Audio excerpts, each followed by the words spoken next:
las experiencias, saberes y conocimientos sobre cualquier tema en la que los profesores, pero también los alumnos, estudiantes, pudieran estar interesados en compartir. No solamente es un espacio para los expertos o especialistas, sino que está abierto tanto a los estudiantes de licenciatura y de maestría.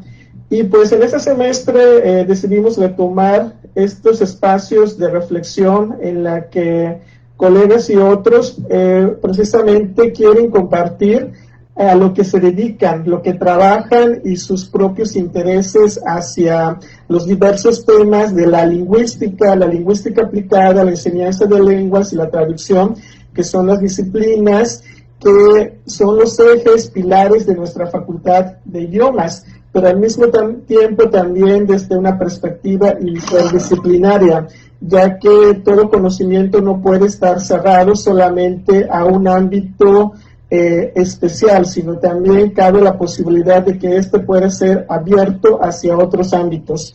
Y bueno, hoy tenemos la presencia del doctor Iván Sánchez. Él es profesor investigador recién contratado en la Facultad de Idiomas. Él nos va a presentar hoy la conferencia El uso de la literatura española en la enseñanza de español en los Estados Unidos, década 1890-1939.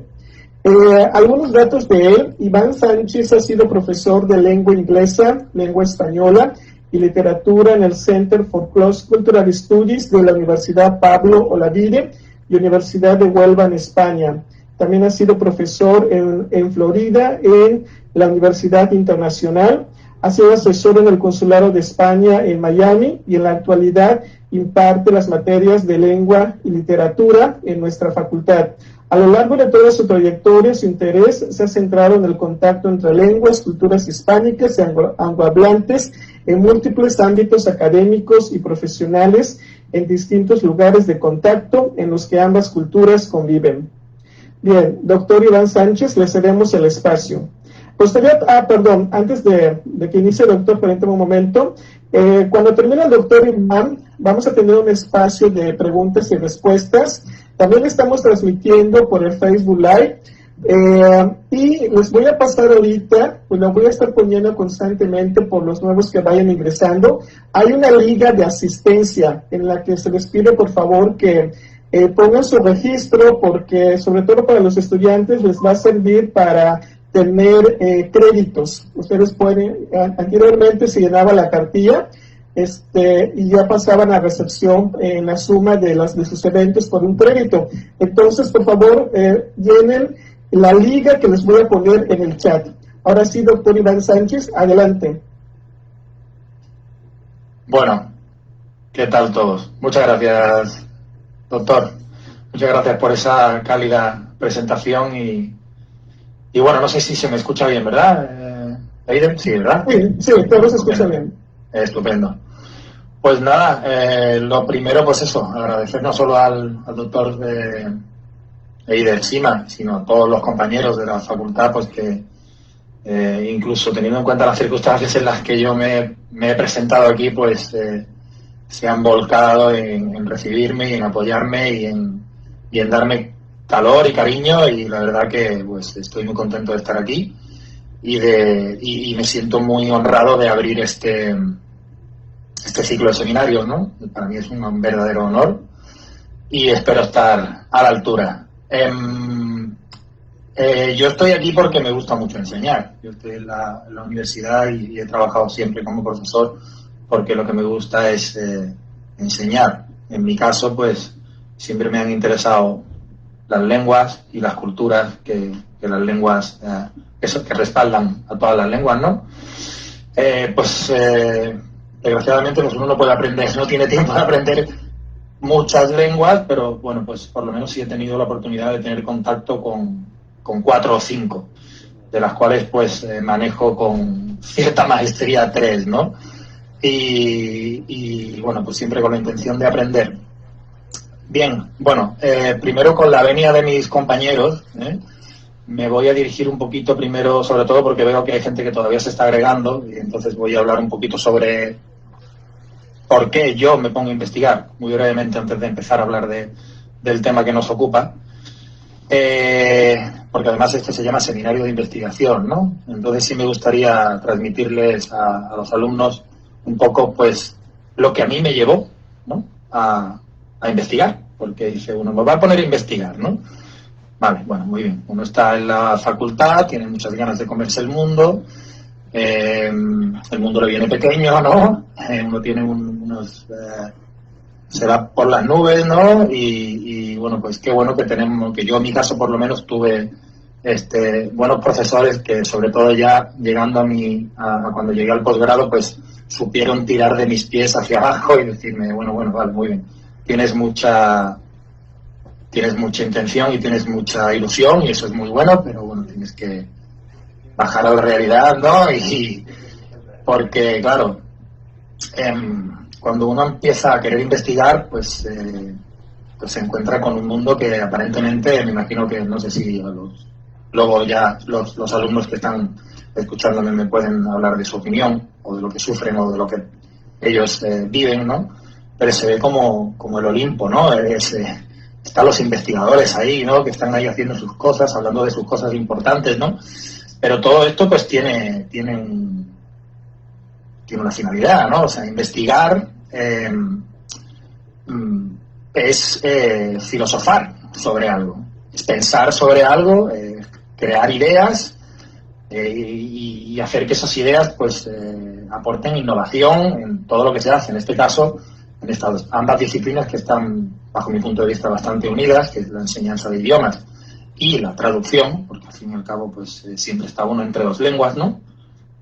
Como mínimo, ¿no?, como poco, pues es filosofar hasta el punto de que PhD, ¿no?, significa Philosophical Doctorate, ¿no? O sea, uno se doctora en algo supuestamente porque ha estado filosofando durante mucho tiempo sobre algo. Evidentemente hay que partir sobre algo que a uno le interese, claro, porque si no, pues, se hace muy tedioso, ¿no? Pero pues como he dicho antes, pues yo tuve la oportunidad en mi máster de enseñanza como segunda lengua, literatura europea, que hice en España, de tener un magnífico profesor que me daba técnicas de investigación, que fue uno de mis mentores, que es el doctor Eloy Navarro, que es un magnífico especialista en literatura del siglo XIX, literatura española y universal. Y fue el que me dijo, Iván, esto se hace así, y el que me explicó, pues, cómo se hace todo esto, ¿no? Bueno, pues esto de filosofar, pues simplemente pues cuestionarse las cosas. Esto es así, ¿por qué? ¿Y por qué no? De esta manera, de hecho hay una anécdota por ahí de cuando yo estudiaba, que había un profesor de filosofía que puso en un examen una única pregunta, ¿no? Que decía, la pregunta solo decía, ¿por qué?, ¿no? Y ahí pues los alumnos pues todos se quedaron como, bueno, ¿y ahora qué hacemos con esto, no? Y el único alumno que aprobó, que además aprobó con nota, fue uno que respondió con una pregunta, y la pregunta fue, ¿y por qué no? Pues espero que les sirva esta pequeña anécdota para reflexionar en lo que significa investigar, ¿no? Es cuestionar, y cuestionar todo para ir mejorando, ¿no? Lo que se hacía antiguamente no tiene por qué ser peor que lo que se hace ahora en traducción o en enseñanza de idiomas, ni al revés. Lo que se hace ahora tiene que ser peor que lo que se hacía antes. Simplemente pues intentar confluir, intentar siempre mejorar uno en su trabajo. La mayor fuente de mi investigación ha sido siempre la propia enseñanza de los idiomas y la interacción entre estas dos culturas, en concreto de las que voy a hablar, que son las anglohablantes y las hispanohablantes, ¿no? Pero claro, volviendo a los consejos del doctor Navarro, pues esto hay que acotarlo, ¿no? Esto hay que acotarlo, porque claro, lo de las lenguas es un mundo muy amplio, ¿no? He seleccionado algunas citas, ¿no? Decía Abraham de Swan en 2001, decía que las lenguas son como las nubes. Y esto parece un poco pues una imagen un poco pues infantil, ¿no? Pero decía que las lenguas son como las nubes porque no sabemos dónde termina una y dónde empieza la otra. De hecho, pues sabemos que hay lenguas que son muy parecidas, ¿no? El español, el portugués, las lenguas romances, todas vienen una de la otra, van cambiando, van evolucionando, interaccionan. Las lenguas indígenas aquí en América sobre todo, pues interaccionan muchísimo con el español, se producen pidgins, criollos, todo tipo de variantes, ¿no? De hecho, tampoco sabemos muy bien, nos hacen aprenderlo de memoria, pero pues no sabemos dónde termina un habla y empieza un dialecto y dónde termina un dialecto y empieza una lengua. O sea, yo no sé. Realmente siempre para mí esto ha sido un misterio. He leído muchas teorías sobre el tema y bueno, pues las valoro, porque todas son muy de valorar, pero realmente hay una frontera, no sé si llamarla cultural, ¿no? Que, bueno, pues hace que te cuestiones todo esto, ¿no? Con respecto a las lenguas indígenas, Matus Oliver, bueno, se supone que en el mundo hay como alrededor de unas entre 6.000 y 7.000, ¿no? Que está suena muy loco decirlo, 6.000 y 7.000 lenguas, ¿no? Y las lenguas indígenas, pues unas van sobreviviendo, otras van muriendo. Yo sé que esto es un asunto, por ejemplo, que a mí me encantaría entroncar, ya el doctor Sima ya lo sabe, me gustaría entroncar con mi investigación. Decía Matus Oliver, leo textualmente, ¿vale?, que somos conscientes de que tenemos que ser conscientes de que cuando desaparece una lengua, cuando una lengua pasa a la categoría viva a lengua muerta, se produce una pérdida irreparable. Porque, y aquí viene lo interesante, porque cuando desaparece una lengua, desaparece con ella una visión del mundo. Entonces, la humanidad de la que sufre esa pérdida es la humanidad la que sufre esa pérdida, y con ello, pues nuestro mundo pues se va empobreciendo. Yo creo que es muy importante y valoro mucho que la UABC y muchas instituciones académicas de México pues le den valor a esto y bueno, pues pongan en valor el patrimonio cultural, ¿no? Bueno, dicho esto, la literatura española, además, no en español, sino española, en la enseñanza de español como segunda lengua o como lengua extranjera, porque yo ya no sé si la lengua española es una lengua extranjera en Estados Unidos o es una segunda lengua. En algunos sitios es segunda lengua, en otros sitios es lengua extranjera. Para algunos es lengua extranjera, para otros, pero bueno, no me quiero, simplemente por analizar un poquito el título. Tanto el título como el contenido de mi investigación, que es muy parecido al título de mi tesis, prácticamente igual, ¿no? Entonces, mi tesis doctoral versa sobre esto. Pues volviendo otra vez a mencionar a este mentor, al doctor Eloy Navarro, él me dijo: Iván, tienes que acotar, porque yo quería yo realmente lo que quería hacer era estudiar las literaturas de diásporas en Estados Unidos. Pero ya pues fuimos acotando, y como mi especialidad siempre ha sido la enseñanza de idiomas, pues vimos, por los motivos que les voy a explicar ahora, les voy a leer un breve resumen de mi tesis, muy breve, porque son 3 páginas, pero está en letra 14, o sea que va a ser muy breve. Quisimos saber, nos llamaba la atención una circunstancia que había en Estados Unidos a lo largo del siglo XIX, tanto en Europa y sobre todo a finales, que es donde que empieza a gestarse en ciernes un poco todo el movimiento hispanista en el mundo, ¿no? Reinaba el movimiento del romanticismo, había mucha literatura de viajes. España empezó a gozar de una visión, la imagen que tenían los escritores, sobre todo franceses, ingleses y norteamericanos o estadounidenses, o no se sabía todavía si ya eran estadounidenses o no, ya saben que aquella época pues era un poco, pues tenían una imagen muy romántica, ¿no? De los viajes, de los conquistadores, de los viajes de aventuras, todo esto, ¿no? Y luego, pues, de sus proyecciones, obviamente, sus proyecciones en las distintas partes del mundo hasta donde llegó la lengua, ¿vale? Yo siempre voy a hablar de lengua, ¿eh? La civilización la dejo para los antropólogos, de momento. Hasta el punto que, por ejemplo, bueno, hay una anécdota muy curiosa. Thomas Jefferson, en una carta a su sobrino, le aconseja que aprenda pues la lengua española, ¿no? Porque, o sea, Thomas Jefferson podemos decir que fue uno de los primeros hispanistas, ¿no?, del mundo, ¿no? Sabemos que aprendió español, sabemos que leyó el Quijote, sabemos que, bueno, todo esto se sabe por las fuentes, ¿no? y le pedía a su hijo que tenía que aprender español, ¿no? Porque pues toda la historia de América, hasta el momento, se había escrito en español, ¿no? Eso como anécdota. Luego, todo esto del Quijote, pues también se entronca un poquito con la visión de los viajes, de la aventura, y hay algunos autores que respaldan la teoría de que el Quijote representa el sueño americano, lo que es el sueño, lo que se conoce como el sueño americano actualmente, ¿no? Pero bueno,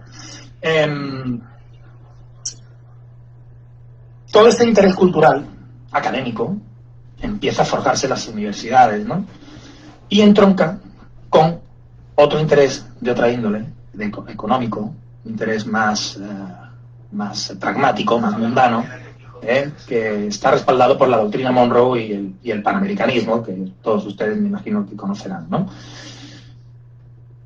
Unidas pero no, juntos pero no revueltos, ¿no? Estos intereses, pues levantan poco a poco, pues que se vaya generando departamentos de estudios hispánicos, y aquí es donde entra la figura del personaje principal de mi investigación, que es Federico de Onís. Federico de Onís, gracias a un momento de lucidez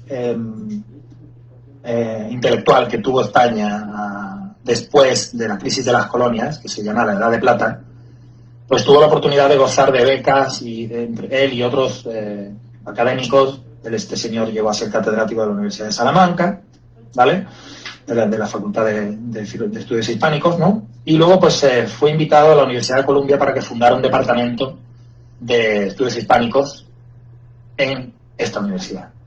Esto ya le convirtió directamente, gracias a todo este caldo de cultivo que yo he estado comentando, bueno, también influye la apertura del canal de Panamá. Hay una serie de historias, no me quiero enrollar mucho con eso, quiero ir más al grano, que facilitan que este señor pues pueda fundar este departamento, funde un departamento coetáneo, o sea, trabajar, digamos, desde los dos flancos en la Universidad de Puerto Rico, Río Piedras, uno de los departamentos de estudios hispánicos más antiguos de toda América, y empieza a convertirse en embajador cultural de todos los autores,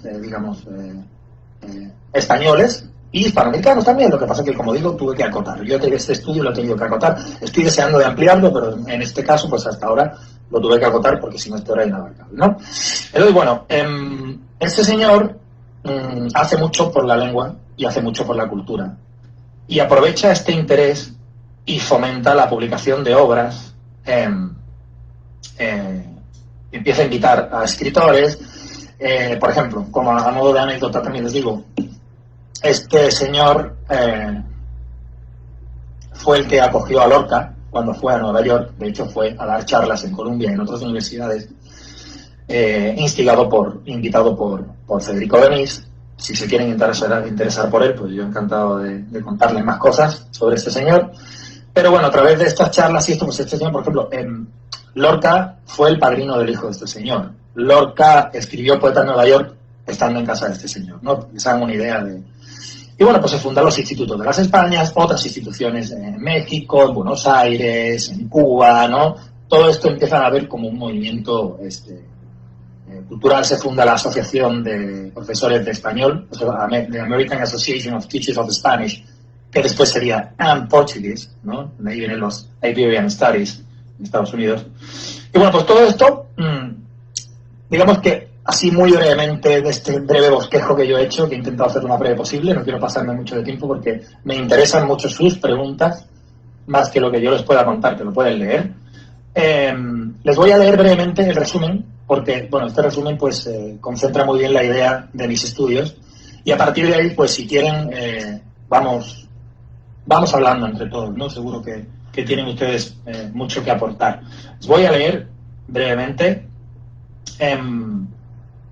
Bueno, volviendo al título rápidamente, decir que la acotación temporal pues también fue necesaria, porque si no, pues imagínense, ¿no? En toda la historia de la enseñanza de español en Estados Unidos, desde que es país, pues bueno, por aquí les explico. Esta tesis, ¿no?, que profundizó en la descripción de la tipología de obras literarias españolas editadas y publicadas para la enseñanza de español como segunda lengua en Estados Unidos, ¿vale? y en las consecuencias didáctico-culturales de dicha tipología. Hay un tipo de obra que se publica con vocabulario, con notas a pie de página, son obras que las conocerán seguro, se publican como textos para clases de español, ¿no? Para clases de lengua. Esto se hace en muchas lenguas, no solo en español, ¿no? El periodo escogido, como he dicho anteriormente, abarca un espacio decisivo en la historia de España y del hispanismo, como disciplina académica, y comprende una de las etapas de mayor interés en el desarrollo de la enseñanza de español en los Estados Unidos, por el espectacular crecimiento que experimenta esta disciplina como consecuencia de algunos sucesos sociales y políticos que propiciaron su evolución, y de los que se da cuenta pues, en mi trabajo, ¿no? El análisis de este listado de ediciones didácticas aportado pues indica que la mayoría de ellas confluyen en una serie de características y de criterios de elección bien llevados por este señor y sus colaboradores que vendrían a conformar un llamativo canon literario en enseñanza de español como segunda lengua en Estados Unidos o como lengua extranjera en aquella época. También yo lo que pretendía demostrar fue hasta qué punto en el periodo objeto de ese estudio, concretamente, la figura de Onís toma protagonismo, ¿no? Como profesor, editor y canalizador de la mayoría de las relaciones entre los escritores españoles y las editoriales que crearon este corpus textual, ¿no? Entre todos pues fueron creando este corpus textual. Casi toda la producción literaria española del momento pasaba por sus manos allí. Se convirtió en un embajador, ¿no? Para ser promocionada y publicada con estos fines didácticos. También, lo digo para los traductores, también, lo que pasa es que esto yo no lo recojo en mi tesis, pero también hay un corpus de obras traducidas, ¿no? Pero, pues, y él también trabajaba en estas obras. Él encargaba traducciones, pero bueno, pues yo me he centrado solo en lo que es la pura didáctica de la lengua, pero sí hay un campo interesante ahí para ver lo que se traduce a otra lengua y por qué, ¿no? Y por qué ese libro y no otro, ¿no? Todo esto es un poco la reflexión. Entonces Onís se presenta como el generador principal de este canon, ¿no? Y en los Estados Unidos, en un canon muy concreto, muy específico. Y es el responsable de la proyección cultural española hacia otros ámbitos de la sociedad, no solo el educativo, ¿no? Colabora mucho con el fundador de la Hispanic Society of America, que es el primer museo monográfico cultural que se funda en la historia de la humanidad, que se funda en Nueva York y es sobre cultura hispana, que les invito a que vayan a visitarlo en cuanto se pueda porque es un lugar maravilloso. Y bueno, pues para que los resultados de esta tesis, de este trabajo de investigación, pues fueran concretos, pues fue necesario, de una parte, acotar, ¿no?, temporalmente, y de otra, pues realizar una selección de formato, que incluye exclusivamente obras singulares con fines didácticos. ¿Por qué? La investigación yo la centré en obras completas y no fragmentadas, ni incluidas en antologías, crestonatillas, ¿no?, o cualquier otro formato, porque la obra en sí, pues, de esta manera pierde su identidad cultural. Y la obra singular, yo tengo recopiladas unas 300 obras, eliminé todas las que estaban en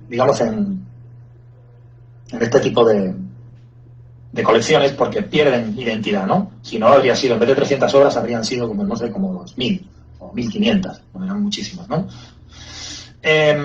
La acotación temporal se debe a dos razones principales.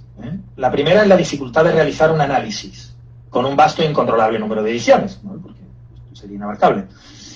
La segunda se debe a motivos históricos. Pues consideramos que tras haber realizado una revisión de los datos relacionados con esta actividad, ¿no?, docente, ¿no?, puramente docente, pues consideramos que la época de mayor actividad editorial se concentraba entre esas fechas. O sea, empezó un poco antes, pero de manera muy sucinta, y siguió después del final de la Guerra Civil Española, que fue como un punto de inflexión, ¿no?, y ahí se paró todo, ¿no? Como ahora estamos todos parados, pues las transferencias culturales españolas se pararon también, ¿no? Eso fue una cosa más nacional, pero... Bien, bueno, voy terminando. Dentro de estos marcos, ¿no?, de acotación temporal, y debido a la alta producción literaria de ese propio corpus, ¿no?, hay que dejar claro pues que yo siempre, insisto en esto, nunca he intentado teorizar sobre crítica literaria, ¿eh? O sea, yo no he teorizado sobre ese canon. Lo único que yo he intentado hacer es concentrarme, ¿no?, en la influencia, en la repercusión de la literatura y sus géneros en el ámbito de la enseñanza de español como lengua extranjera en los Estados Unidos, así como en la posible influencia que este grupo de obras haya podido ejercer sobre la imagen internacional de España. Esto es otra proyección un poco de mi investigación, ¿no?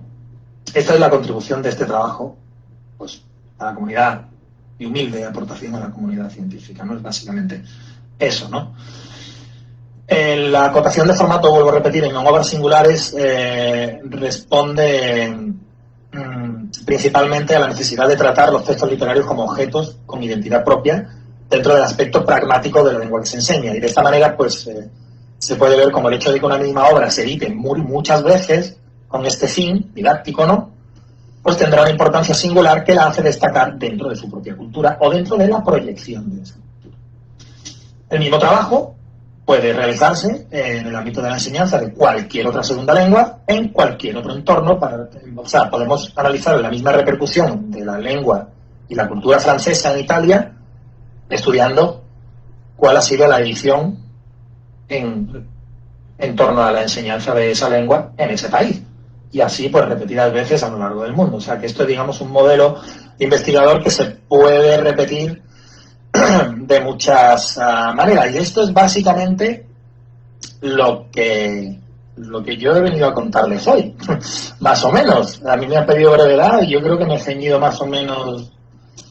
Puedo seguir hablando, pero sí me gustaría, llegados a este punto, centrarme, a lo mejor aprovechar el tiempo y centrarme en cuestiones que ustedes quieran compartir conmigo.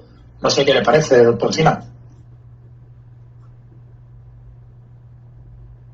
Sí, adelante, no hay ningún problema. Si alguien quiere preguntar algo, si alguno de los compañeros tiene algunas preguntas de algunos alumnos o si quieren que profundice más en algún aspecto de lo que les he contado. Creo que lo único que me he dejado un poco atrás es un poco la motivación de por qué, porque esto está, así a términos muy generales, el panamericanismo por un lado, ¿no?, y que el hispanismo como disciplina académica. Fíjense que hay un dato muy curioso. La primera historia de la literatura española que se escribe en la historia de la humanidad, se escribe en Estados Unidos, se escribe en Harvard, se escribe en 1830 y algo, si la memoria no me falla, tengo muy mala memoria, mis alumnos ya lo saben, y la escribe un señor que se llama George Ticknor. O sea, que la primera historia de la literatura española se escriba en Estados Unidos es muy llamativo, ¿no? Ahí es, digamos, donde eso marca un hito, ¿no?, en el desarrollo del hispanismo en Estados Unidos.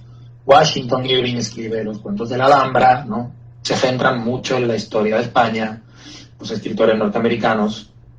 Y Federico de Onís, su proyecto de vida era, de hecho tiene una obra que es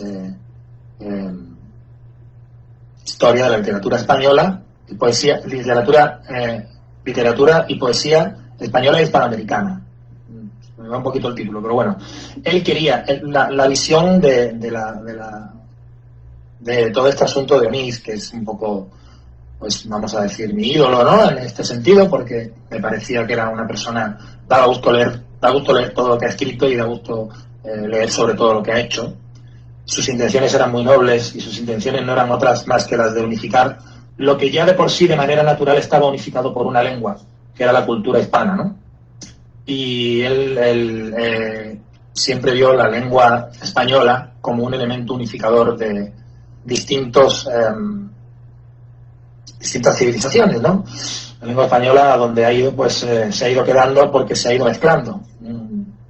Existe la teoría de que la endogamia y el aislamiento es el mayor de los males que puede sufrir un pueblo, ¿no? En este caso, pues a donde ha ido, pues se ha nutrido de otras lenguas y se ha proyectado de esa manera y así se ha ido alimentando. Yo creo que pues ha ido como fagocitando un poco todo lo que ha ido encontrando, y los propios usuarios, ¿no?, pues han sabido de alguna manera, que para mí todavía sigue siendo un misterio, han sabido de alguna manera pues enriquecerla, ¿no?, en lugar de pues separarla o disgregarla, o no sé, Creo que he visto ahí, creo que Lisette, una alumna mía, ha preguntado algo. Si... Sí, si quieres la leo yo, doctor. Perfecto, como quieran. Ajá. Comenta Lisette que considera que antes España era la cuna de la literatura y el arte, y si considera que lo sigue siendo ahora. Sí considera que lo sigue siendo ahora. Bueno, yo no opino lo mismo, Lisette. Pero sí, digamos que España vive un poco de la renta cultural, ¿no? En ese sentido, ¿no? De ese prestigio, sí, ese prestigio que tiene los siglos de oro, ¿no? Los famosos siglos de oro, que ya sabemos que no fue un siglo, y pues, pero bueno, se le llama siglo de oro. Fue algo entre el humanismo y el barroco, pero sí, pues la verdad que sí, porque, bueno, digamos que en aquel momento pues era pues el país más poderoso, ¿no? Entonces pues ese poder se veía reflejado evidentemente en todas las expresiones artísticas. Pero no sé si a mí, no sé qué, porque mi tendencia natural, después de haber investigado con toda la profundidad que en mi vida me ha permitido sobre todo esto, es ver un poco la situación actual, ¿no? de Estados Unidos, del español, de la lengua, de la propia lengua, incluso de la cultura también, ¿no? Me da mucho gusto estar aquí porque además el 63% de la población latina en Estados Unidos en la actualidad, según los números del Observatorio de la Lengua Española de Harvard y del Instituto Cervantes, es mexicana, es de origen mexicano, con lo cual la potencia cultural en Estados Unidos ahora mismo más grande es la mexicana. Eso está claro. Luego, pues, como veo que nadie se atreve a preguntar nada de momento, no sé si algún compañero quiere comentar algo, ya que los alumnos no se animan.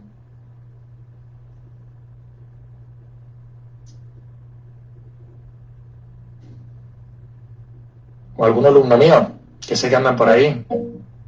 Y hay otra pregunta, doctor Sanchiste, permítame leerla. Comenta Sí, Manuel Alejandro Sánchez. La pregunta es, ¿se utiliza alguna obra del realismo mágico para enseñar español como L2? Sí. Gracias por preguntar, Manuel. Sí, se utiliza. Se utiliza y como...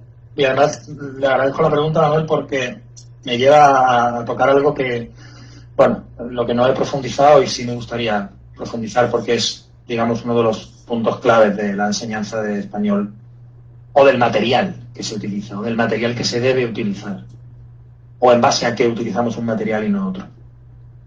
Una de las conclusiones de mi investigación es que este canon literario didáctico diverge del canon literario, y ya vamos a decir en español, ¿no? Porque ya he terminado de hablar de mi tesis, entonces ya sí puedo hablar de literatura en español. O sea, a un estudiante de nivel B1 o A2, darle para que lea 100 años de soledad es como que un crimen. O sea, es como quitarle las ganas absolutamente a ese muchacho o a esa muchacha de seguir aprendiendo español. Porque si ya a un hablante nativo le cuesta trabajo entender ese tipo de literatura, imagínense a un estudiante que además viene de un sistema educativo muy pobre a nivel lingüístico, ¿no? Que es el sistema estadounidense. Acuérdense que Bush eliminó la asignatura de lengua como tal de los currículos de todas las escuelas de Estados Unidos, ¿no? Porque decía que eso no servía para nada, ¿no? En aras de ese ferviente utilitarismo. Entonces, volviendo al comentario de Manuel, el realismo mágico se utiliza. Yo tengo listado por ahí, se utiliza, a lo que diverge este canon es precisamente en la simpleza de las obras. Por ejemplo, se publican obras de Cervantes, pero no se publica el Quijote para enseñar español. El Quijote es un libro ultra complicado para utilizarlo como herramienta para enseñar la lengua. Otra cosa, que es a lo que yo quería llegar, es que cuando una persona avanza en su aprendizaje y alcanza una maestría en una segunda lengua, evidentemente, y se interesa mucho más por la cultura y por su literatura, ¿no?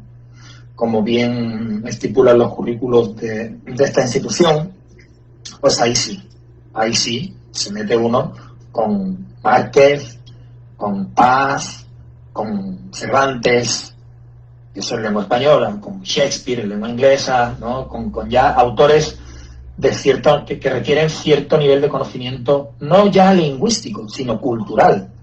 Y ahí es precisamente lo que ese señor Onís ve con claridad, es decir, vamos a ver, estos muchachos de la universidad que hablan una lengua y de milagro, no puedo meterles yo aquí a traducir el Quijote. Antiguamente, Miguel de Unamuno, que es el mentor de Federico de Onís, utilizaba las obras maestras de la literatura para enseñar idiomas.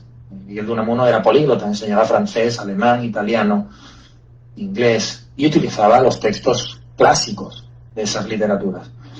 Una de las cosas que yo pretendo, digamos, demostrar es que, bueno, pues la literatura bien usada, pues no debe tener, o sea, bien usada puede tener resultados muy óptimos en la enseñanza de idiomas, ¿no? Básicamente, porque acuérdense que una lengua, cuando muere la cultura de esa lengua, la lengua muere, ¿no? Entonces, una manera de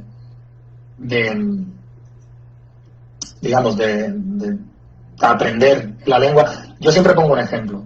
Imaginen que tienen que hacer un puzzle, ¿no? Un puzzle, ¿no? Que a lo mejor dicen aquí, lo dicen nosotros en España, ya saben que los anglicismos los decimos como suenan.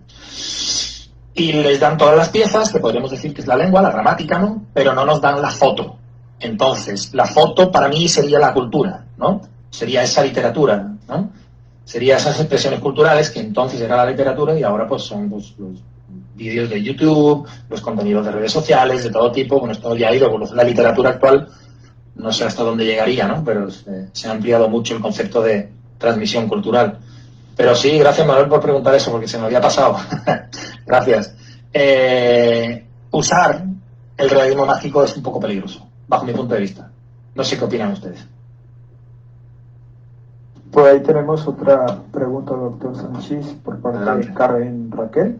Sí. Y pregunta, ¿ha decidido venir a México con el fin de aprender o estudiar acerca del español mexicano y la influencia de las lenguas indígenas?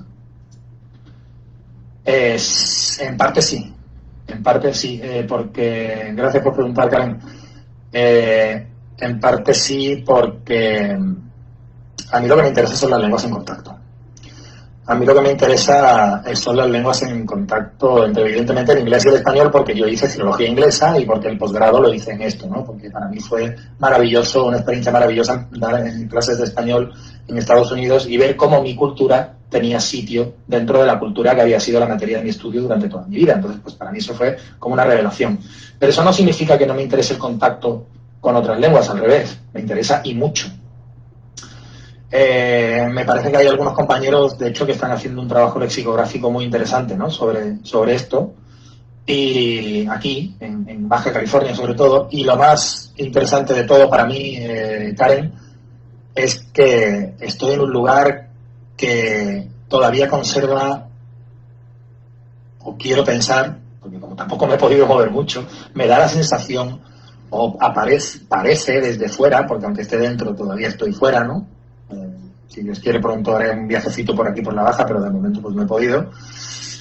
Me parece que las culturas aquí todavía se mantienen muy puras, y eso pues eso enriquece, ¿no? Y yo creo que ahí se mantienen precisamente por eso, porque se mantienen, ¿no? La redundancia. Les voy a contar algo muy interesante que me pasó en Puerto Rico.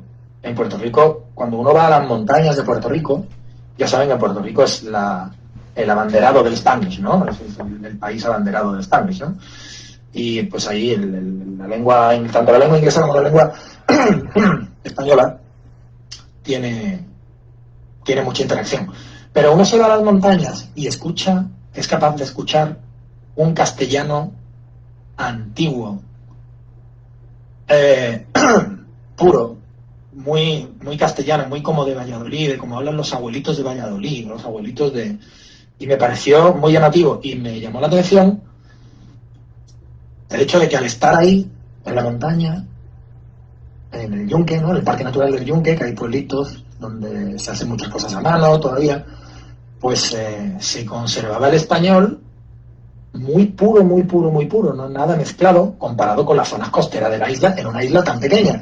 Y yo creo que aquí pasa un poco lo mismo, Karen. Y bueno, os espero que pase lo mismo porque sí que me interesan mucho las lenguas indígenas y lo que las lenguas indígenas han aportado al español, sobre todo. Porque yo creo que han sido más el elemento aportador aquí. Me da la sensación, hablo desde un punto de vista muy profano, ¿eh? Yo sé que aquí hay compañeros que... Pero es pura opinión, ¿no? Me da la sensación de que esas lenguas han aportado mucho y esas culturas han aportado mucho a la lengua española. Igualmente les digo que la madre de la investigación es el error, ¿eh? O sea, que uno, siempre que investiga, no llega a donde quiere llegar. De hecho, la mayoría de las veces que uno investiga termina en una calle sin salida o termina en algo que derrumba completamente la teoría que uno tiene o la idea que uno tiene. Muchas gracias, Karen. Bien, complementamos con dos preguntas, doctor Sanchís, una por parte de la maestra Bonrostro, quien menciona, en cuestión de traducción, deseo comentar que la apreciación de la literatura aporta un acervo cultural intrínseco para el traductor. ¿Puede recomendar esto a los alumnos?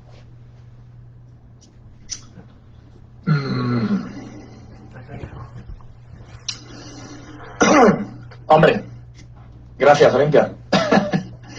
De hecho, creo que es lo que estoy intentando hacer con mis clases, porque todas las clases que doy son de literatura. Y es algo que le digo siempre a mis alumnos, que bueno, que para ser un buen traductor hay que, como decía mi abuelo, mal dicho, coloquialmente, abro comillas, hay que ser muy leído y muy escribido, ¿no? Eso lo decía mi abuelo, mofándose de la gente que era muy pedante, ¿no? Hay que leer, claro, hay que leer porque es lo que les va a dar vocabulario y es lo que les va a hacer usar cada vez menos el diccionario, eso por un lado, y luego por otro, el respaldo cultural. Yo, en alguna participación en algún congreso y en algún escrito, he utilizado una palabra que es la palabra transcultural, que yo creo que es un ejercicio, o sea, el verbo transculturar, que yo creo que debe ir de la mano del verbo traducir, sobre todo cuando las culturas son muy distantes. Si vamos a traducir un libro de literatura chicana que está escrito en español, probablemente no tengamos que transculturar tanto como si traducimos un libro de literatura española muy local, como puede haber ahora, por ejemplo, en Sevilla se hizo famoso un escritor a nivel local que escribió un libro que se llama, un título que probablemente muchos de ustedes no vayan a entender porque es muy local, que es El asesino de la regañá. El asesino de la regañá, el nombre del autor no me acuerdo. Una regañá es como una tostada de maíz, pero muy dura. Le llaman el pan de los marineros, ¿no? Se llaman regañá porque crujen, ¿no? Y se supone que ese señor iba asesinando gente con eso, ¿no? Es un libro es una novela cómica, ¿no? Pues ahí creo que el ejercicio de transculturación sería enorme. No sé si, corríjame si me equivoco, maestra Olimpia, pero casi imposible, ¿no? O sea, ¿cómo traduces el asesino de la regañá a un anglohablante que no ha hablado nunca español? ¿Cómo le explicas qué es una regañá? Y cómo esa persona de Sevilla, que es un lugar donde se comen muchas regañadas, pues que sería lo correcto decir regañada, pues ya saben que en España pues hablamos de esta manera, pues sí. Pues sí, gracias, Olimpia. Todo un reto, totalmente. Bien, gracias, doctor Sanchís. Complementamos con la aportación de Abril Gómez Nubes, quien comenta: buenos días, doctor. Y la pregunta es, ¿qué obra de la literatura mexicana cree que muestra más fidedignamente nuestra cultura? Vale, gracias, Abril. Pues ahí me has pillado. Ahí me has pillado porque no conozco muy bien la literatura mexicana, lo conozco. Y de lo que conozco, bajo mi punto de vista, me parece que Octavio Paz, a pesar de la dificultad de sus obras, desde un punto de vista completamente externo y medianamente profano, aunque desde el momento en que yo hablé con el doctor Saldívar y supe que iba a venir aquí, ya empecé, como investigador que soy, es algo que no puedo evitar, a interesarme por todas las facetas culturales de México, ¿no? Y he leído ya mucho desde entonces, y de eso hace mucho, aunque parezca que no, yo llevo aquí poco tiempo, pero lo sé desde hace bastante tiempo. Yo diría que paz, sí. De hecho, en literatura hispanoamericana estamos leyendo El laberinto de la soledad, y la verdad que me está aportando mucho lo que las reflexiones de mis propios alumnos como mexicanos que son, ¿no? Yo he venido aquí a aprender, lo he dicho al principio y lo mantengo. Me parece que la base de un buen profesor y la base de un buen investigador es estar en un continuo aprendizaje. Muchas gracias por la pregunta, Abril. Yo lo que opino es eso, si le sirve, ¿eh? Bien, gracias, doctor Sanchís. Complementamos con una pregunta del doctor González. Dice, ¿tu opinión sobre el tema de la transculturalización y translanguaging en el proceso de educación? Sí. Así, ¿no, doctor? Sin anestesia, ¿no? No es broma, hombre. En la educación me imagino, en la educación básica, en la educación me imagino en las escuelas, ¿no?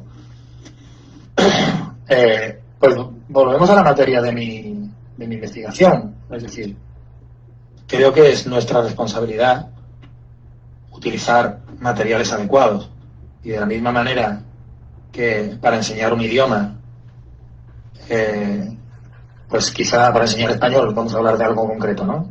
Es mejor utilizar la novela de la gitanilla, que es más sencilla, más liviana, de Cervantes hablo, que el Quijote, o de Benito Pérez Galdós, en lugar de usar las novelas ejemplares, que eso es una cosa bien pesada, muy bonita, pero bien pesada, ¿vale? Para un muchacho, ¿no? Joven, ¿no? Que no, de repente, pues no le interese la cultura, la historia de España, ¿no? Pues quizás sea mejor utilizar una obra de teatro como Electra, ¿no? Es un tema controvertido, es entretenido, es corto, es breve, mantiene el suspense, ¿no? Entonces, de esa misma manera, pues en los currículos vemos, por lo menos en España se ve, y me da la sensación de que aquí también, que a los muchachos muy jóvenes se le da un material que yo creo que les viene grande. Y sí, pues va muy ligado a, de hecho, ese pensamiento de la transculturación llevado a la traducción me nació de el propio aprendizaje de una lengua, ¿no? Porque al fin y al cabo lo que queremos es entendernos. Entonces, si uno quiere entenderse con otra persona, pues tiene que explicarle por qué ha dicho, no sé, por qué ha dicho algo en concreto y no otra cosa, ¿no? Por qué lo ha dicho de esa manera y no de otra. Pues ahí lo tenemos, el ejemplo más claro en los refranes, ¿no? Un refrán como... Hay refranes que sí son iguales, ¿no? Como por ejemplo, a caballo regalado no se le mira el diente, se dice igual en español, ¿no? Don't look to the teeth of a given horse. Pero hay otros que es, por ejemplo, I was born at night, but not last night, y eso pues lo traducimos al español de una forma completamente distinta, ¿no? Dependiendo de la cultura, ¿no? Creo que sí, que está muy ligado a la educación, ese translanguaging. Yo creo que son, de hecho, pues procesos prácticamente pues de la misma morfología, ¿no? Los procesos son iguales. Muchas gracias, doctor. Gracias. Gracias, doctor Sanchís. Continuamos con una pregunta de Salicet. La pregunta es, ¿qué opina de los libros románticos del siglo XXI? Por ejemplo, si comparamos un Crepúsculo con Orgullo y Prejuicio o con Romeo y Julieta, ¿qué hace diferente su romance? ¿Por qué las tres obras pertenecen al mismo género pero también son muy diferentes? Y la pregunta que complementa es, ¿qué es lo que ha cambiado en el género romance como para que el sucesor de Romeo y Julieta sea un Crepúsculo? Lisette siempre será reflexiva. Me gusta, dice. Esta chica piensa mucho. Crepúsculo, Romeo y Julieta. Ya sabe, Lisette, que luego le encargo tareas. No, es broma, es broma. Por hacer estas preguntas.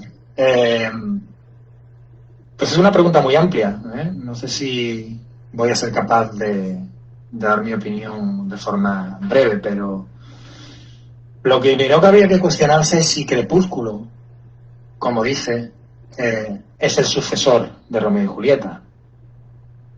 El hecho de que haya gente que lo diga, y esto volvemos al inicio de mi charla, investigar es cuestionarse, cosa que usted hace continuamente y cosa que ya sabe que le valoro mucho. Primero hay que cuestionarse si eso es así, ¿no? Y demostrarlo. Y luego, una vez que lo hayamos demostrado, pues filosofar sobre el tema. Y la invito a hacerla en clase. Dice, lo que yo puedo decir aquí sobre mi opinión es que pues lo que ha cambiado no ha sido el género, lo que ha cambiado ha sido la sociedad. Dice, lo que cambia es la sociedad, lo que cambia son los puntos de vista. El estudio, por ejemplo, que yo hago en el uso de la literatura española para enseñar español en Estados Unidos, en ese periodo, quizá en el periodo actual, teniendo en cuenta que 1 de cada 4 niños en una escuela es de origen latino, teniendo en cuenta que la enseñanza de español ha llegado a su punto máximo y ahora está bajando. Estoy haciendo un paralelismo, para que vea que todo va cambiando, ¿no? Y que lo que a lo mejor tenía sentido en una época, ahora tiene, no es que no tenga sentido, sino que tiene otro sentido, ¿no? En lo que va cambiando, lo único seguro, lo único cierto, Lisette, es el cambio. Es lo único que podemos estar seguros. Y por eso un buen traductor o un buen maestro de lenguas, entiendo, yo, bajo mi humilde opinión, debe estar continuamente formándose en esto. Volviendo a su pregunta, creo que lo que ha cambiado ha sido la sociedad. Y si quiere escribirme un ensayo sobre eso, le invito a hacerlo. Gracias, doctor Sanchís. Por ahí creo que el doctor González quiere hacer un comentario, sea escrito o por micrófono, por favor. Por favor, adelante. Sí, buenos días, doctor. El comentario es sobre tradición de Huichín y transcultural, todos estos aspectos, y más que nada porque lo estamos viviendo ahora en México, especialmente en la frontera. En este aspecto de los alumnos que estamos viendo, por ejemplo, lo que es Estados Unidos, están regresando a México y traen una formación en el lenguaje, ¿no?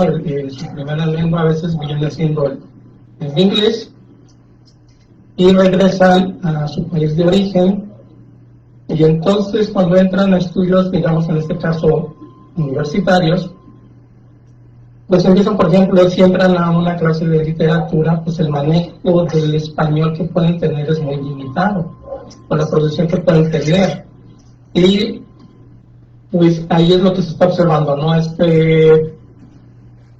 Movimiento, la migración que se está dando, y cómo afecta la parte transcultural, cómo afecta la parte de la lengua, y especialmente la educación, ¿no? La comprensión, por ejemplo, cómo entiendo la literatura, qué aproximaciones tengo hacia ciertos temas, ¿no? Propios de aquí de México. Entonces, en ese sentido, ¿cuál era su opinión sobre todo esto? Especialmente porque sé que en España hay varios estudios en este sentido, ¿no? De cuestiones de migración y cuestiones transculturales. Pues muchas gracias, compañero. Muchas gracias. La verdad es que más que opinión es interés lo que tengo. De hecho, creo que es el paso obligado siguiente a mi investigación, porque después de haber aprendido o investigado sobre cómo la cultura española o hispánica o hispana, ¿no?, entra en... bueno, es que aquí viene la pregunta del millón. ¿Entra o ya estaba? ¿No? Porque tenemos el caso, el otro día lo hablaba con mis alumnos de literatura, que tengo muchos de los que usted me comenta, y la verdad que estoy deseando, lo primero, cruzar la frontera, para ver qué pasa allí, porque ya sé lo que está pasando aquí, o más o menos lo adivino, y el contacto con los alumnos, que sí que sé que hay muchos así de este tipo, me está ayudando mucho a comprender cosas que todavía no terminaba de darle la vuelta, ¿no? Como yo digo, ¿no? cuando uno comprende algo, pues que le ha dado la vuelta completa, ¿no? Hay cosas que yo todavía no le he podido dar la vuelta completa. Esta es una de ellas. Y creo que subir allí es darle la vuelta completa, o sea, subir y bajar, ¿no? Es un movimiento de ida y vuelta, es un movimiento muy interesante culturalmente hablando, y es algo a lo que me parece que muchos de nosotros, o por lo menos yo, a nivel investigador, no estoy preparado con los conocimientos sociolingüísticos que hemos trabajado hasta la fecha. Me parece que en ese sentido la Universidad Autónoma de Baja California puede jugar un papel muy importante, porque está recibiendo ese tipo de alumnos. Luego, el tema de esa transculturación que bien ha comentado está muy relacionada con este movimiento.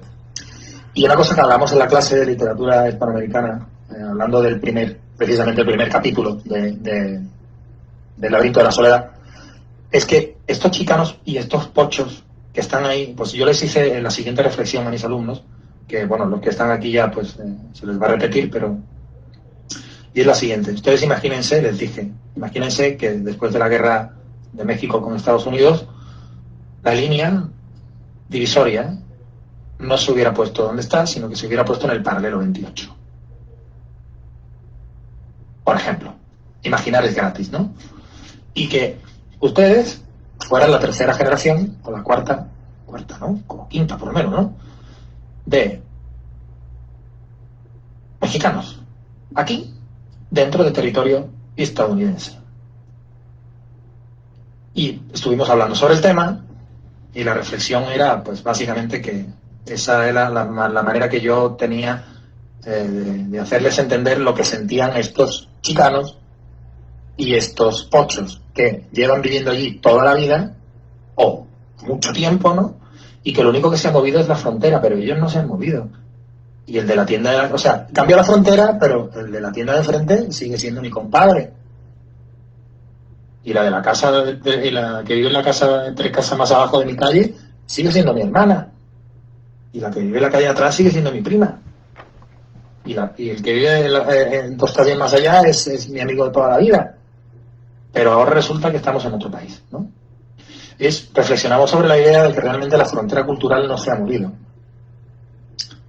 Y que la línea Guadalupe Hidalgo todavía sigue siendo una frontera cultural dentro de Estados Unidos. Y la verdad que ahí lo dejé pensando. Y yo me quedé pensando, yo todavía sigo pensando. No sé si comparte esa opinión conmigo, porque claro, usted es de aquí, usted se ha criado, entiendo que, bueno, mexicano como mínimo, ¿no? Yo la verdad que soy nuevo en todo esto, pero sí estoy deseando de remangarme y meterme en ese fangal. No sé si quieren comentar algo más. Gracias, doctor Sanchís. No aparece ninguna pregunta. Los invitamos igual si quieren abrir su micrófono, alguna pregunta o escribirlas en el chat. Nos dan unos minutos. ¿Me permite, doctor? La maestra Socorro Jiménez, muy interesante, muy abundante, muy rica su exposición, maestro. Felicidades. Una de las cosas que usted menciona por ahí en su tesis, que la tengo aquí a la vista, es actualmente a partir del 2000 se ha retomado un poquito esta perspectiva de la enseñanza del español por medio de la literatura. ¿Qué hubo ahí? Hubo como un rompimiento. Yo lo que en este momento, lo poco que he sabido, precisamente por ser maestra de la materia de enseñanza de español, me doy cuenta de que los materiales que se trabajan actualmente son diversos para la enseñanza de español. Hay manuales, hay libros comerciales por una editorial española. Entonces, la pregunta en sí es, ¿cómo pasa de fines del siglo XIX en Estados Unidos de enseñanza de español y cómo se traslada ese principio de la enseñanza de español en un país angloparlante a la realidad actual de la enseñanza del español pues en todo el mundo, ¿no? Ajá, sí, no, de hecho es una cuestión que eso requiere como mínimo un cuerpo académico completo, maestra Socorro. La verdad que, porque claro, imagínese, si esa producción con los recursos que se tenían en la primera mitad del siglo XX fue tan grande como para tener que ser acotada y mutilada de la manera que yo he tenido que hacerlo, imagínese ahora, ¿no? Sí, yo hago un pequeño guiño a la actualidad, pero es un pequeño guiño que además me criticaron en mi lectura de tesis, porque pues no puede ser pequeño, tiene que ser grande. Y sí, se publican y hay editoriales y evidentemente había una cifra que ya está desactualizada, pero la enseñanza de español en España, la enseñanza de español como lengua extranjera en España, o sea, estudiantes que van allí, que es lo que yo he hecho prácticamente toda mi vida, ¿no? Trabajar con ese tipo de estudiantes, sobre todo estadounidenses, esa industria representaba un porcentaje muy alto del Producto Interior Bruto de España. O sea, estamos hablando de algo que ya no es solo académico, sino turístico. Y no creció más por la lejanía. Y empezaron a abrirse programas, pues hay un programa, tengo entendido que hay escuelas muy importantes en Guanajuato, México, en el DF, por supuesto, ya no solo en México, en Argentina, en Córdoba, en Costa Rica, hay unos programas muy interesantes que combinan enseñanza de español y deporte, ¿no? Y aventura, ¿no? Pues Costa Rica ya sabemos que es un parque natural, ¿no? Entero, el país entero es un parque natural, ¿no? Y en ese sentido yo creo que también México pues tiene muchísimo, yo creo que es el país que más tiene que ofrecer, ¿no?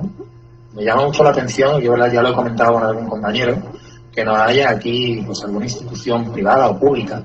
Normalmente eso lo suelen hacer instituciones privadas, para las cuales yo he trabajado. Yo trabajaba para el Center of Cross Cultural Studies, es una empresa que tiene su sede en Massachusetts y tiene sede en España, y abrieron otra en Puerto Rico, ¿no? Es una escuela muy grande de españoles como Education First, plataformas educativas así, ¿no? Que se centran en Study Abroad Programs para estudiantes que quieren aprender por distintos idiomas, no solo español, pero el español desde luego es la segunda lengua más estudiada, creo, del mundo. Si los números no me bailan, entonces pues yo creo que eso, unido a esa reflexión que ha hecho el maestro Saúl y usted misma, pues nos responsabiliza un poco, ¿no? A nosotros, ¿no? Aquí, como si no la institución más importante, yo creo que la institución más importante en esta zona, ¿no? A nivel académico. Y sí, un posgrado, claro que sí, y lo que venga, lo que haga falta. Y aquí, pues, he venido, como digo, a aprender y a aportar todo lo que yo pueda, que siempre un punto de vista externo, pues, a lo mejor alimenta lo que, a lo mejor, cuando llevamos mucho tiempo metidos y esto nos pasa mucho a los investigadores, ¿no? Salir de eso siempre nos ayuda a verlo desde otra perspectiva y poder enriquecerlo más. Sí, estoy de acuerdo, Socorro. Muchas gracias. Gracias a las personas que han compartido. De igual ahí el doctor González tenía un comentario complementario, por favor. Sí, doctor. Mi comentario es, porque usted mencionó que los programas de enseñanza de español, especialmente en España, cómo ha generado esta industria, ¿no? En la cual pues lo importante son los ingresos y se ha vuelto más un tipo de industria académica, ¿no? Sí. Una generadora de turismo académico, como le llaman, ¿no? Y exactamente con esa base, hace unos años aquí, creo que unos 3 años, aquí se empezó a crear un programa de enseñanza de español para público, para estudiantes de Estados Unidos, con esa idea, con esa mentalidad, ¿no? De no solamente la enseñanza de la lengua, sino tener todo este contexto alrededor de la lengua, toda la cuestión cultural, y tratamos de aprovechar la gastronomía, que era lo nuevo aquí en la Ensenada, y decir la parte cultural. Y lo que notamos es que precisamente tenemos una diferencia con los programas hacia el interior de México, donde había toda una cuestión de cultura mucho más amplia, de cultura colonial, etcétera, ¿no? Como que la franja fronteriza carecía de eso. Pero entonces empezamos a ver, que podríamos integrar, y la parte de la gastronomía nos sonaba interesante. pero se estaba creando ese programa con esa base de que buscamos que la parte cultural, precisamente la que va a estar inmerso el estudiante, ¿sí?, pueda abonar mucho más al aprendizaje de las lenguas y no solamente a la cuestión gramatical, etcétera, ¿no? Pero esa fue la mentalidad que encontramos y que estábamos tratando de desarrollar aquí en el área fronteriza, y de los campus que hay aquí en la UABC, en el estado, pues digamos que Ensenada tenía mucho que dar precisamente por lo que está desarrollando, ¿no?, en diferentes áreas. Eso es lo que quería comentar. No, sí, muy interesante. La verdad que para mí, si quiere luego más adelante, maestro, pues seguimos platicando sobre el tema, porque sí me interesa mucho saber en profundidad. Ya le digo, quiero aprender sobre eso. Pero sí, pues yo creo que, bueno, la UNAM está muy avanzada, ¿no? Y luego, pues la capital es la capital, ¿no? Y las ciudades que han, digamos, mantenido un poco, pues, su patrimonio histórico, cultural, como es Guanajuato, por ejemplo, ¿no?, que por eso yo creo que tiene sus programas. Simplemente cuestión de hacer congresos, establecer acuerdos con profesores del otro lado, para que estos mismos sean los que fomenten el interés en esta zona, que además yo creo que es caballo ganador, porque está muy cerca, es que es muy barato venir aquí. Es que para un estudiante a lo mejor resultan así, con un programa atractivo o a un profesor, porque la carencia, tengo entendido, según lo último que estoy leyendo e investigando, porque hacia ahí, ¿no?, hacia esto, es donde yo creo que debe ir de forma natural mi investigación, para aprovechar los recursos que la institución que me ampara me aporta. Es la mayor falta que hay, la mayor necesidad que hay ahora mismo en Estados Unidos, por ejemplo, es que no tienen profesores bien formados, profesores de español bien formados. No hay profesores de español bien formados, y hay demasiados alumnos con interés de aprender español en todas las etapas educativas, como para la poca oferta o la poca... No me gusta decir esto, porque bueno, todos los profesores hacemos lo que podemos, ¿no? Pero sí es cierto que a nivel los artículos académicos que estoy leyendo denuncian un poco la falta de profesores, y los congresos, ¿no? Congresos que se pueden ver en internet, que están hoy en día pues mucho más a la mano, ¿no? No hay que ir, se pueden ver. Eso sí es una cosa buena. Pues falta un poco esa calidad de formación de profesores. Pero sí, deseando de seguir hablando de esto, Saúl. Muchas gracias. Muy bien, gracias a todos por tus comentarios. De manera, doctor Sánchez, gracias por su intervención. Voy a compartir pantalla para dar lectura a la constancia, si me lo permite.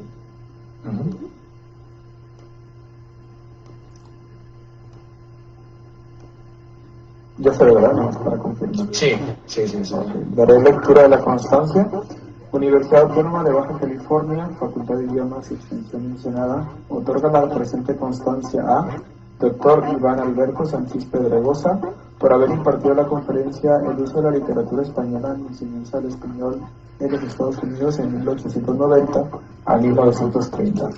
Por invitación dirigida a los alumnos y al personal docente pertenecientes a esta institución. Ensenada, Baja California, México, a 28 de octubre de 2020, por la realización plena del hombre, firma el subdirector, maestro Magdaleno Avilés López. Muchas gracias, doctor Sanchís, por su intervención. Muchísimas gracias, Eduardo, de verdad. Muchas gracias. Gracias a todos. Bien, con esto cerramos nuestro evento. Muchas gracias, reitero, doctor Sanchís, por su intervención, a las personas que hicieron esto posible, y de igual manera a la cantidad de alumnos que estuvieron presentes aquí por el Google Meet, pero también por el chat de Facebook Live, ¿no? Muchas gracias, esperamos contar con otras intervenciones. Les invitamos también a llenar el formulario, que su opinión también es bastante relevante para cada uno de nosotros. Y si tengan una muy buena tarde. Hasta luego. Gracias. Igualmente, muchas gracias a todos. Muchas gracias. Gracias y felicidades, muy interesante. Saludos.